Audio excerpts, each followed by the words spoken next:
జగన్ ముఖ్యమంత్రిగా ఉన్నప్పుడే వైఎస్ఆర్ జిల్లా పులివెందుల నియోజకవర్గం వేంపల్లి మండలం నందిపల్లిలో ఉంది ఆలయం. ఆలయ నిర్మాణం ఆద్యంతం అత్యద్భుతంగా తీర్చిదిద్దారు. వైఎస్ జగన్ ముఖ్యమంత్రిగా ఉన్నప్పుడే నందిపల్లి గ్రామ శివాలయ పునర్నిర్మాణానికి బాటలు వేశారు.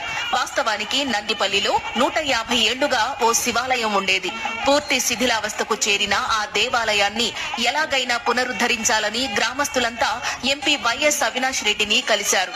ఆయన గత వైఎస్ఆర్సీపీ ప్రభుత్వంతో మాట్లాడి దేవాదాయ శాఖ CGF గ్రాంట్ నుంచి 1,80,00,000 నిధులను మంజూరు చేయించారు. దీనికి తోడు నందిపల్లి సర్పంచ్ మారం సులోచన 45 లక్షలు, విదేశాల్లో ఉంటున్న ఆమె తనయుడు మారం శ్రీకాంత్ రెడ్డి 3,50,00,000 విరాళంగా ఇచ్చారు.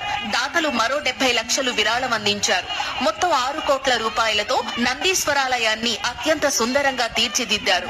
బుధవారం ఈ దేవాలయంలో జరిగే విగ్రహ ప్రతిష్ఠ కార్యక్రమంలో మాజీ సీఎం వైఎస్ జగన్ పాల్గొననున్నారు. 25వ తారీఖున మన ప్రియతమ నాయకుడు మాజీ ముఖ్యమంత్రి శ్రీ వైఎస్ జగన్మోహన్ రెడ్డి గారు ఈ కార్యక్రమానికి ఇచ్చేస్తారు. ఇంత అద్భుతంగా ఈ ఆలయం వచ్చిందంటే దీనికి పూర్తి కారణం ఈ గ్రామం నుంచి పూర్తిగా రెస్పాన్సిబిలిటీ తీసుకున్న శ్రీకాంత్ రెడ్డి గారు. ఆలయ నిర్మాణంలో సర్పంచ్ మారం సులోచన, ఆమె తనయుడు శ్రీకాంత్ రెడ్డి అన్ని తానై వ్యవహరించారు. మొత్తం 5 ఎకరాల్లో నిర్మించిన ఈ దేవాలయమంతా కేవలం గ్రానైట్ రాయితోనే నిర్మించడం విశేషం.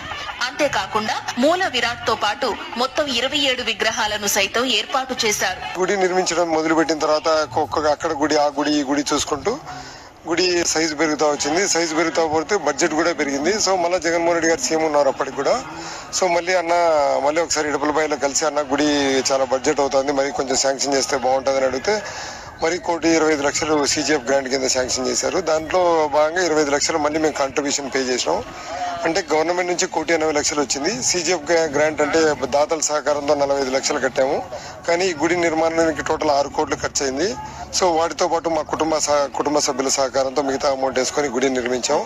సో మా ఊరి పేరు నందిపల్లె కాబట్టి శివాలయానికి ఇటు శివుడు నంది కాంబినేషన్ లో నందీశ్వరాలయం ఉంటే బాగుంటుందని గ్రామస్తులందరూ అనుకుని మా గుడి పేరు నందీశ్వరాలయంగా నామకరణం చేయడం జరిగింది. ఆయననే అంతా చూసుకుంటా ఎక్కడెక్కడ గుళ్ళు ఉన్నాయి అని తిరిగి ఎలా ఉన్నాయి డిజైన్స్ అని అనుకుంటా కట్టారు.